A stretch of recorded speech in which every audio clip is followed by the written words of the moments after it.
বাংলাদেশে মানুষের উদ্দেশ্যে একটা কথা বলবো।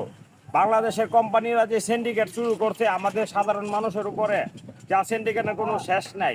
আপনি দেখেন এই দেশে বাংলালিংক, এয়ারটেল, গ্রামীণ, রবি, 4টা কোম্পানি আছে।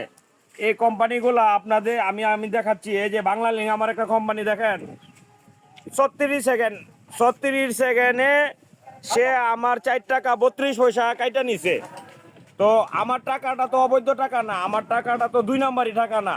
সে কোন আইনে 36 সেকেন্ডে 4 টাকা 32 পয়সা কাইটা নেয়? এটা কোন দেশের আইন? আমি এই বাংলাদেশের মানুষের কাছে জানতে চাই, এটা কোন দেশের আইন? 36 সেকেন্ডে 4 টাকা 32 পয়সা আমার থেকে কাইটা নিল। তার যদি অফার না থাকে তাহলে আমি তো টাকাটা 2 নম্বরই করে আনছি না। আমার টাকাটা তো ঘুষের টাকাটা না, আমার টাকাটা তো এই দেশে বাটপারি টাকাটা না, আমার টাকাটা তো এই দেশে আমি চিটারি করে ইনকাম করছি।